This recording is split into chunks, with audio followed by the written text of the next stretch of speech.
everyone, welcome back to my channel. This is Mir Damatullah. In previous lecture, we have discussed about the nomenclature rules of IUPAC. जैसा कि हमने आपको पिछले lecture में बताया था कि IUPAC के नेमिंग के लिए क्या क्या रूल्स होते हैं, तो मैंने वहीं पे बताया था कि कुछ कॉम्प्लेक्स सब्स्टिट्यूएंट्स होते हैं। मैंने कहा था जिसके बारे में अगले लेक्चर में आपसे डिस्कस करूंगा। तो कॉम्प्लेक्स सब्स्टिट्यूएंट पहली बात कहते किसको है? मान लीजिए हमारे पास कोई एक लॉन्गेस्ट स्टेम दी हुई है और उस लॉन्गेस्ट स्टेम से कोई हमारा ब्रांच जुड़ी हुई है। उस लॉन्गेस्ट स्टेम से क्या है, हमारी कोई एक ब्रांच जुड़ी हुई है। मान लीजिए हमारे लॉन्गेस्ट स्टेम से ये ब्रांच है और होगा क्या, मान लीजिए हमारी इस ब्रांच में भी क्या हो जाए कि एक और हमारे हिसाब से ब्रांच दी हो।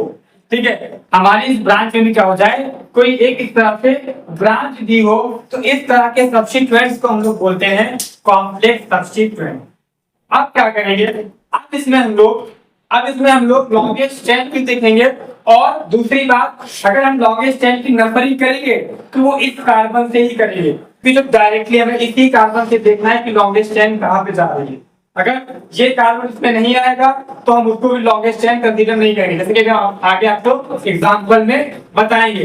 तो यहाँ पर हमारा ये 1 या 2 और ये 2, यानी दोनों तरफ दो दो कार्बन है, तो हम कोई भी लॉन्गेस्ट चेन यहाँ पर चूज कर सकते हैं। मान लीजिए हम लॉन्गेस्ट चेन ये ले रहे हैं, ठीक है, तो हमारा क्या है, इसको हम लोग 1 डैश मान ले, इसको 2 डैश मान ले। हो सकता है जो हमने पिछली बार लॉन्गेस्ट चेन की 1 2 3 के हिसाब से हमने नंबरिंग की हो, तो हमने क्या देखा कि हमारा जो 1 डैश पर है, 1 डैश के ऊपर हमारा कौन सा ग्रुप जुड़ा हुआ है, मेथाइल ग्रुप। तो इसका नोमेनक्लेचर करने के लिए हम लोग करते क्या है, हम लोग इस तरह से ब्रैकेट लगाते हैं, ठीक है, और ब्रैकेट में सबसे पहले क्योंकि हमको पता है रूल, किसको हम लिखते हैं, प्रीफिक्स 2 को। क्या है हमारा अभी इस चेन का प्रीफिक्स 2 क्या है, CH3। तो CH3 कितने पर लगा है हमारा, 1 डिग्री पे। तो इसे हम लोग क्या लिखेंगे नोमेनक्लेचर करने में, 1 degree methyl 1 prime methyl not 1 degree, ठीक है। और है क्या 1 2 तो कार्बन है, तो इसको हम लोग यहाँ पर एथेन ना नहीं करके, क्योंकि ये हमारा क्या है,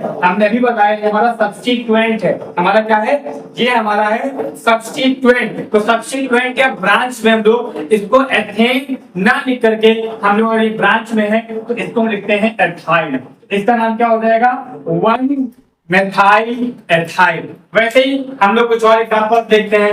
मान लीजिए हमारे पास कोई ये हिस्सा है, हमारे पास एक ये तरफ से, ठीक है, तो अब हमको इसमें भी देखना है। अब इसमें भी हमको देखना है, हमको नंबरिंग शुरुआत यहाँ से करनी है और यहाँ से देखना है कि लॉन्गेस्ट चेन कहाँ जा रही है। हमको शुरुआत सिर्फ इसी कार्बन से करनी है। हमको ये नहीं देखना है कि अगर हम यहाँ से शुरुआत करेंगे तो 3 कार्बन मिल रहे हैं, यहाँ से करेंगे तो भी 3 मिलेंगे, यहाँ से करेंगे तो भी 3 मिलेंगे, यहाँ से करेंगे तो भी 3 मिलेंगे। हमको ये चीज नहीं देखना है। हमको ये देखना है कि जो हमारी मेन चेन थी, जो हमारी मेन चेन थी, उससे जो कार्बन जुड़ा है उसको स्टार्ट करना है, उसको हमें 1 नंबर देना है और वहां से स्टार्ट करने के बाद देखना है कि हमारी लॉन्गेस्ट चेन कौन सी है। तो जब हम इसको 1 नंबर देंगे तो हमारे इधर जाएंगे तब भी 1 2, इधर भी 1 2 और इधर भी क्या होगा 1 2। यानी हम लोग मान लेते हैं कि इसको मान लेते हैं हम कि ये हमारी लॉन्गेस्ट चेन है। तो अब इसका नोमेनक्लेचर कैसे होगा, तो हमने देखा कि फर्स्ट वाले कार्बन पे 2 मेथाइल ग्रुप दिए। कितने मेथाइल ग्रुप दिए हुए हैं, 2। तो यहाँ पे तुम क्या लिखेंगे 1,1 डाई मेथाइल। जैसा कि हमने आपको पिछले लेक्चर में बताया था कि अगर सेम सिमिलर ब्रांचेस दी हो तो उसको हम लोग 2 बार में उसका नाम रिपीट नहीं करते हैं। उसके लिए अगर 2 के लिए डाई, 3 के ट्राई ऐसे इस्तेमाल करते हैं। अब हमारा 2 कार्बन का चेन है जो मेन है, तो इसको फिर हम क्या लिखेंगे, एथाइल लिखेंगे। तो हमारा क्या नाम हो जाएगा 1,1 डाई मेथाइल एथाइल। वैसे ही हम और भी एग्जांपल देते हैं। मान लीजिए हमारे पास कोई एक ऐसा, हमारे पास मान लीजिए ये कंपाउंड दिया है जिसका कॉम्प्लेक्स सब्स्टिट्यूएंट ये है हमारा। तो हमको फिर से यहाँ पर वही काम करना है। हमको वैसे हम देख रहे हैं कि अगर हम यहाँ से नंबरिंग करेंगे तो 1 2 3 4 एंड 5 कार्बन की चेन हमको मिल जाएगी। लेकिन जैसा कि हमने बताया कि हम यहाँ से इसकी नंबरिंग नहीं करेंगे, ये क्या हो जाएगा हमारा गलत हो जाएगा। हमें नंबरिंग वहीं पे करनी है जहां से हमारा मेन कार्बन जुड़ा हुआ है, जहां से हमारा क्या है मेन कार्बन जुड़ा हुआ है, जो हम यहाँ से नंबरिंग को करनी है, तो नंबर 1 इसी को देना है। तो अब हम इसको अगर नंबर 1 देंगे तो 1 2 3 4 और 1 2 3 4, यानी कि इधर से भी 4 कार्बन की चेन मिल रही है और इधर से भी क्या हो रहा है, हमको 4 कार्बन की चेन मिल रही है। तो हम कोई भी चेन ले सकते हैं। तो हम मान लीजिए हम ये वाली चेन ले रहे हैं, हम ये वाली चेन ले रहे हैं और इसको हम लोग क्या बना दे रहे हैं, सब्सिक्वेंट इसको ब्रांच बना दे रहे हैं, यानी कितने को हम क्या बना देंगे, इसको हम ब्रांच बना देंगे और ये चेन लेंगे। तो हमारी ब्रांच में हमारा ये क्या है, दूसरे नंबर पे लिखा है तो 2 डैश है क्या हमारा 1 2 2 कार्बन है, तो जो क्या हो जाएगा नाम 2 एथाइल, क्या हो जाएगा नाम 2 एथाइल। और कितने कार्बन की चेन दी हुई है, 4 4 के लिखा लगाते हैं हम लोग ब्यूट, और हमको पता है ना, हमको पता है कि ये सब्स्टिट्यूएंट है, यानी ये ब्रांच है, ये लॉन्गेस्ट चेन से जुड़ी है, तो इसको ब्यूटेन ना करके क्या करेंगे हम लोग, ब्यूटाइल करेंगे। क्या करेंगे, ब्यूटाइल करेंगे। तो हम कुछ एग्जांपल्स के द्वारा समझते हैं। तो सबसे पहले जो मैंने बताया था कि हमको एक लॉन्गेस्ट चेन देखनी है, लॉन्गेस्ट चेन हमारी कौन सी है, ठीक है। तो हमें 1 2 3 4 5 6 7 8 9, यहाँ पे कितने कार्बन मिल रहे हैं, 9 मिल रहे हैं। अब हम इसको अगर देखते हैं यहाँ पे लेके आते हैं तो 1 2 3 4 5 6 7 8 8 ही कार्बन मिल रहे हैं, चाहे इधर जाए चाहे इधर जाए। तो इसको हम लोग लॉन्गेस्ट जो कार्बन चेन होगी वो हम इसको कंसीडर करेंगे 5 6 7 8 एंड 9, यानी 9 कार्बन वाली जो हमारी चेन है उसको हम लोग क्या कंसीडर करेंगे, लॉन्गेस्ट चेन, प्रिंसिपल चेन, ठीक है। अब हमको क्या देखना है कि हमारा जो ये ब्रांच दी हुई है ये काफी कॉम्प्लिकेटेड है, कॉम्प्लेक्स सब्स्टिट्यूएंट दिया हुआ है हमारा यहाँ पे। अब हमको नंबरिंग कहाँ से करनी है, हमारी इस कार्बन से जुड़ा, ब्रांच से जुड़ा जो पहला कार्बन है हमको यहीं से देखना है कि यहाँ से नंबर 1 देने के बाद लॉन्गेस्ट चेन किधर जाए। तो हम इसको नंबर 1 देंगे, ठीक है, 1 डेज इसको मान लेते हैं, ठीक है। इसको हम 2 डेज देंगे, तो चाहे इधर जाए 3 डेज इधर भी होगा, 3 डेज इधर भी क्या होगा हमारा 3 डेज। तो हम इधर से कोई इधर भी जा सकते हैं, ये भी चेन ले सकते हैं और सीधी चेन भी ले सकते हैं, ठीक है। तो हम मान लीजिए हम सीधी वाली चेन ले रहे हैं यहाँ पर, ठीक है, सीधी चेन ले रहे हैं। तो हमने क्या देखा, यहाँ 2 डिग्री जो हमारा है, जो 2 डैश वाला है, 2 डैश वाले कार्बन पर 2 मेथाइल ग्रुप और दिए हुए हैं। तो सबसे पहले हम लोग क्या करेंगे कि हमको देखना है इस ब्रैकेट का नाम देखना है, ठीक है। कहाँ ये जो लॉन्गेस्ट चेन कर दिया। तो सबसे पहले हमको देखना है कि हमारे पास कोई और ब्रांच नहीं दी हुई है, हमारे पास यही ब्रांच है। तो किस नंबर की ब्रांच दी है, 5वें कार्बन पे, तो इसका क्या नाम लिखेंगे हम लोग 5 डेज। जैसा कि हमने बताया था कॉम्प्लेक्स सब्स्टिट्यूएंट है हमारा, कैसा सब्स्टिट्यूएंट है, कॉम्प्लेक्स। तो कॉम्प्लेक्स सब्स्टिट्यूएंट का नाम हम लोग ब्रैकेट में लिखते हैं। तो उस कॉम्प्लेक्स सब्स्टिट्यूएंट में जो हमारा 2 डैश के ऊपर 2 मेथाइल ग्रुप है, कितने मेथाइल ग्रुप हैं, 2 मेथाइल ग्रुप हैं। तो इसको क्या लिखेंगे हम लोग 2 डैश, 2 डैश, ठीक है, 2 डैश, 2 डैश, और 2 के लिए क्या लगाते हैं हम लोग डाई, और ये कौन सा ग्रुप है हमारे पास, मेथाइल। तो 2 डैश डाई मेथाइल, और मेन चेन कितनी है 1 2 3 कार्बन की चेन है हमारी लॉन्गेस्ट। तो इसके लिए क्या लगाएंगे हम लोग प्रो, और यहाँ पे सब्स्टिट्यूएंट है हमारा, ये हमारे क्या है सब्स्टिट्यूएंट है, तो इसके लिए हम लोग क्या कर देंगे प्रोपाइल, क्या कर देंगे प्रोपाइल, और इस तरह से ब्रैकेट को कर देंगे बंद। अब हम क्या करेंगे, प्रिंसिपल चेन का नाम लिखेंगे। प्रिंसिपल चेन में कितने कार्बन है, 9, तो 9 के लिए नॉन, और सारे सिंगल बॉन्ड से कनेक्ट है तो क्या हो जाएगा 9 नेम। तो ये हमारा क्या हो जाएगा कॉम्प्लेक्स सब्स्टिट्यूएंट अगर दिया गया हो किसी भी कंपाउंड में तो उसका ये नाम हो जाएगा। इसी तरह से हम लोग एक एग्जांपल और देखते हैं, अब हम अपना एग्जांपल देखते हैं। तो सबसे पहले हमको आईपीसी नेमिंग करनी है। तो सबसे पहले हमको क्या देखना है, लॉन्गेस्ट चेन कंसीडर करनी है कि हमारी प्रिंसिपल चेन कौन होगी। तो अगर हम इधर से नंबरिंग करेंगे तो हमारा जो फंक्शन ग्रुप है 1 2 3 4 5 5वें नंबर पे आ रहा है, ठीक है। क्योंकि हमें लोवेस्ट लोकेंट रूल क्या बोलता है, लोवेस्ट लोकेंट रूल से हमने देखा था कि हमारा कोई ब्रांच दी हो या कोई भी चीज दिया हो तो उसका सबसे कम नंबरिंग मिलनी चाहिए। तो अगर इधर से नंबरिंग करें 1 2 3, यानी तीसरे नंबर पे हमारा क्या मिल जा रहा है, हमारे तीसरे नंबर पर ही ब्रांच मिल जा रही है, यानी नंबरिंग हम लोग इधर से कर लेते हैं 1 2 3 4 5 6 7 8 9 एंड 10, ठीक है।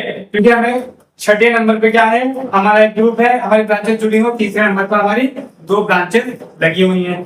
ठीक है, अब हम लोग बात करेंगे, क्योंकि अब हमने देख लिया है कि हमारी मेन या प्रिंसिपल चेन कौन होगी। हमने देखा कि तीसरे वाले कार्बन पे दो मेथाइल ग्रुप्स कनेक्ट हैं, ठीक है, और छठे वाले कार्बन पे एक कॉम्प्लेक्स सब्स्टिट्यूएंट है। छठे वाले कार्बन पे क्या है? एक कॉम्प्लेक्स, यानी उस सब्स्टिट्यूएंट में भी ब्रांच है। तो हमको इस सब्स्टिट्यूएंट की क्या देखना है? लॉन्गेस्ट चेन देखनी है। अभी कहां से देखनी है? पहले वाले कार्बन से स्टार्ट करनी है, यानी इस कार्बन को हमको 1 नंबर ही देना है, तो इसको क्या देंगे? 1 डेज। आगे बढ़ेंगे तो ये हमारा क्या हो जाएगा? 2 डेज। आगे बढ़ेंगे ये हमारा हो जाएगा 3 डेज, और ये हो जाएगा 4 डेज। ऐसे अगर इसको देंगे तो 3 डेज और 4 डेज। तो हम डायरेक्ट नंबरिंग मान लेते हैं, इसको हम कहते हैं, इसको हम सब्स्टिट्यूएंट मान लेंगे। इसको क्या मान लेंगे हम लोग? इसका भी सब्स्टिट्यूएंट मान लेंगे। तो अब हम लोग अगर नंबरिंग करेंगे तो हमको अब देखना है कि अल्फाबेटिकली ऑर्डर के हिसाब से मेथाइल पहले आएगा, या यहाँ पे हमारा जो सब्स्टिट्यूएंट है वो एथाइल आ रहा है, एथाइल पहले आएगा। तो हमारा अल्फाबेटिकली ऑर्डर के अकॉर्डिंग ई पहले आता है, एम बाद में आता है। तो हमको क्या करना है? हमको करना ये है, हमको सबसे पहले 6 जिस कार्बन में ये पूरा हमारा सब्स्टिट्यूएंट जुड़ा हुआ है उसको लिखना है, और फिर कॉम्प्लेक्स सब्स्टिट्यूएंट का नाम हम लोग ब्रैकेट में लिखते हैं। तो ब्रैकेट में क्या है? 2 डेज पे हमारा क्या दिया हुआ है? एथाइल। तो क्या हो जाएगा? 2 डेज एथाइल। 4 कार्बन के लोग ग्रुप लगाते हैं, और जो कि हमारा क्या है? सब्स्टिट्यूएंट है, तो क्या नाम हो जाएगा? ब्यूटाइल, और ब्रैकेट बंद। अब क्या है? तीसरे वाले कार्बन पे क्या नाम दिया है? 3,3, 2 मेथाइल दिए हैं, तो क्या हो जाएगा? डाइमेथाइल। क्या हो जाएगा हमारा? डाइमेथाइल हो जाएगा। और हमारी जो मेन चेन है, क्या किसकी बात करेंगे हम लोग? मेन चेन की बात करेंगे। तो वर्ड रूट हमारा क्या है? 10 कार्बन है, तो वर्ड रूट क्या होगा हमारा 10 कार्बन के लिए? डेक। और इसके सफिक्स 1 क्या हो जाएगा? सारे कार्बन सिंगल बॉन्ड से जुड़े हैं, तो क्या हो जाएगा हमारा? डेकेन हो जाएगा। क्या हो जाएगा? डेकेन। तो हमारे इस कॉम्प्लेक्स सब्स्टिट्यूएंट अगर दिए हो तो हम लोग आसानी से उसकी IUPAC नेमिंग कर सकते हैं। अब हम लोग इस आगे के लेक्चर में पढ़ेंगे कि अगर किसी कंपाउंड में कोई फंक्शनल ग्रुप दिया हो, अगर किसी कंपाउंड में कोई फंक्शनल ग्रुप दिया हो तो उसकी नेमिंग कैसे करते हैं। चलिए आज के लेक्चर में उसको पढ़ते हैं। अब बात करेंगे कि अगर कोई फंक्शनल ग्रुप दिया हो, अगर हमारा क्या दिया गया हो? फंक्शनल ग्रुप दिया गया हो लॉन्गेस्ट कार्बन चेन में, तो उसकी नंबरिंग हम कैसे करेंगे। तो सबसे पहले हम लोग प्रायोरिटी की बात कर लें। प्रायोरिटी क्या रहती है?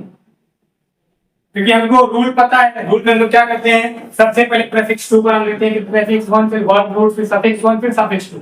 लेकिन अगर मान लीजिए सारी चीजें हमारे कंपाउंड में पाई जा रही हैं, तो हम लोग किसको प्रायोरिटी देंगे? प्रायोरिटी देंगे। तो सबसे पहले हम लोग प्रायोरिटी देंगे तो सफिक्स 2 को, यानी सफिक्स 2 की प्रायोरिटी ज्यादा होगी, ठीक है। फिर उससे कम जो प्रायोरिटी होगी वो हमारी होगी सफिक्स 1 की। सफिक्स 1 यानी हमारे पास सिंगल बॉन्ड है, डबल बॉन्ड है या ट्रिपल बॉन्ड है, और उससे कम जो हम लोग प्रायोरिटी देंगे फिर उसके बाद हम लोग देंगे प्रीफिक्स 2 को। किसको प्रायोरिटी देंगे? प्रीफिक्स 2 को। तो बात कर रहा है कि अगर हमारा कोई फंक्शनल ग्रुप दिया गया हो, हमारा क्या दिया गया हो? कोई फंक्शनल ग्रुप दिया गया हो, तो उसकी नेमिंग हम लोग कैसे करेंगे? वहां पर हम उसकी नंबरिंग कहां से शुरू करेंगे? तो अगर हमारा कंपाउंड में फंक्शनल ग्रुप दिया गया हो तो हम लोग नंबरिंग वहीं से स्टार्ट करेंगे जहां से फंक्शनल ग्रुप को कम से कम लोवेस्ट पॉसिबल नंबर मिल सके। जैसे कि यहाँ पे लिखा है, if functional group is numbered in such a way what the functional group is attached at the carbon atom possessing the possible lowest number। यानी कि जिस कार्बन एटम से हमारा फंक्शनल ग्रुप ऐड है उस कार्बन एटम को lowest number मिलना चाहिए, वहीं से हम लोग नंबरिंग करेंगे। तो क्या हमें पता है प्रायोरिटी किसकी है? सबसे ज्यादा सफिक्स 2 की, यानी हमारे जो प्रायोरिटी होगी वो किसकी होगी? सफिक्स 2 में फंक्शनल ग्रुप लिखते हैं ना, तो फंक्शनल ग्रुप की होगी। उसके बाद हमारे सफिक्स 1 की है। सफिक्स 1 में क्या लिखते हैं हम लोग? बॉन्ड देखते हैं, सिंगल बॉन्ड है, डबल बॉन्ड है, ट्रिपल बॉन्ड है। और सफिक्स 2 में क्या लिखते हैं? हमारी ब्रांच कौन सी है, तो ब्रांच की प्रायोरिटी सबसे कम होती है। अब हम लोग बात करेंगे प्रायोरिटी का डिक्रीजिंग ऑर्डर, यानी अगर कई 2 या 2 से ज्यादा हमारे पास अगर फंक्शनल ग्रुप एक ही कंपाउंड में दिए गए हैं तो हम लोग प्रायोरिटी किसको देंगे, कहां से नंबरिंग स्टार्ट करेंगे। तो अगर प्रायोरिटी की बात करें तो सबसे ज्यादा प्रायोरिटी जो होती है वो COOH की होती है, उससे कम SO3H की होती है, फिर उससे कम होती है COOR। यहाँ पे जो हमारा R है वो हमारा कोई भी अल्काइल ग्रुप हो सकता है, हमारा कोई भी अल्काइल ग्रुप हो सकता है, हमारा CH3 हो सकता है, C2H5 हो सकता है, कोई भी अल्काइल ग्रुप हो सकता है। फिर हमारा COCl, फिर CONH2 की प्रायोरिटी आती है, फिर उससे कम प्रायोरिटी CN की होती है, फिर CHO, फिर CO और उसके बाद OH ग्रुप की और फिर NH2 ग्रुप की सबसे कम प्रायोरिटी होती है। और जो हमारा C डबल बॉन्ड C, ये जो डबल बॉन्ड हमारा दिया है ये हमारा क्या है, सफिक्स 1 है। यानी इन सफिक्स 2 के बाद जो प्रायोरिटी आएगी सबसे पहले आएगी डबल बॉन्ड की प्रायोरिटी सबसे ज्यादा होगी। फॉर एग्जांपल हम कुछ एग्जांपल के साथ में आपको बताते हैं कि अगर किसी कंपाउंड में कोई फंक्शनल ग्रुप दिया गया हो तो उसकी नेमिंग क्या करेंगे। यानी मान लीजिए हमारा एक कंपाउंड है और यहीं पे हमारा एक फंक्शनल ग्रुप अटैच है COOH, ठीक है। इसको हम इस तरह से भी लिख सकते हैं, इसको हम इस तरह से भी लिख सकते हैं OH डबल बॉन्ड O, ठीक है। इसको इस तरह से लिख सकते हैं या इस तरह से भी हम लोग लिख सकते हैं। तो अब हमको क्या करना है कि हमको देखना है कार्बन कितने हैं, तो कार्बन 1 2 3, अगर इसको भी कनेक्ट करना है तो कितने कार्बन है हमारे पास 4। जैसे यहाँ भी देख लो 1 2 3 4, अगर इसको काउंट करें तो कितने कार्बन है, 4 कार्बन है। कितने कार्बन है, 4। लेकिन अब हमको नंबरिंग कहाँ से करनी है, मसला आता है नंबरिंग कहाँ से करनी है, इधर से नंबरिंग करनी है या इधर से करनी है। तो अभी मैंने बताया था कि अगर हमारे किसी भी कंपाउंड में फंक्शनल ग्रुप दिया गया है तो नंबरिंग वहीं से करते हैं जहां से फंक्शनल ग्रुप को कम से कम लीस्ट नंबर मिले, लोएस्ट पॉसिबल नंबर मिले। तो नंबरिंग कहां से करेंगे हम लोग, यहां से करेंगे। इसको पहला देंगे, ये दूसरा, ये तीसरा और ये 4 नंबर, ठीक है। ये क्या हो जाएगा हमारा 4 नंबर। अब हम इसका नाम लिखते हैं, तो 4 हमारे पास कितने कार्बन है, 4 के लिए लिखते हैं ब्यूट, ठीक है। 4 के लिए क्या लिखते हैं हम लोग, ब्यूट। और हमारे पास कौन से बॉन्ड है, सारे सिंगल बॉन्ड से जुड़े हैं, कार्बन कार्बन सिंगल बॉन्ड से जुड़े हैं, तो क्या हो जाएगा ब्यूटेन, क्या हो जाएगा ब्यूटेन। और हमारा एक कार्बन पे क्या लिखा है, ओइक एसिड। अभी इसका नाम बताएंगे, अभी इनके नाम बताएंगे, हम नोमेनक्लेचर बताएंगे कि COOH दिया तो उसका क्या नाम लिखेंगे। अभी यहाँ पे कुछ देख के हम बताते हैं कि यहाँ पे इसका नाम होता है ओइक एसिड। यहाँ पे इसको हम लोग कार्बोक्सिलिक एसिड बोलते हैं, लेकिन अगर सफिक्स 2 में यूज हो रहा है तो इसे हम बोलेंगे ओइक एसिड। तो यहाँ क्या हो जाएगा, 1 पे लगा है हमारा ओइक एसिड, क्या लगा है 1 पे हमारा लगा है ओइक एसिड, ठीक है। तो अब यहाँ पे हम इसको या फिर ये भी लिख सकते हैं। यार एक और चीज, अभी एक चीज आप मैंने गलत लिखी है, आपको देखना है कि मैंने क्या गलत लिखा है। हमने यहाँ पर लिखा है ये ई, ठीक है, जो कि अगर कोई भी हमारे सफिक्स 2 में अगर कोई भी ऐसा अल्फाबेट आ रहा है, स्टार्टिंग का अल्फाबेट AEIOUY, अगर हमारे सफिक्स 2 का स्टार्टिंग का अल्फाबेट AEIOU या Y आता है, अगर हमारे ये अल्फाबेट आते हैं सफिक्स 2 की स्टार्टिंग में, तो हमारा सफिक्स 1 का जो एल का ई है, इस ई को हम लोग क्या कर देते हैं, हटा देते हैं। अब हमारा ये नाम लिखा है, अब हमारा ये नाम बिल्कुल करेक्ट है। या इसको जो हमारा एक पहले कार्बन पर एक ही दिया गया है COH ग्रुप, तो इसको हम लोग क्या कर सकते हैं, इसको हम लोग ब्यूटानोइक एसिड भी बोल सकते हैं। इसे क्या बोल सकते हैं हम लोग, ब्यूटानोइक एसिड भी बोल सकते हैं।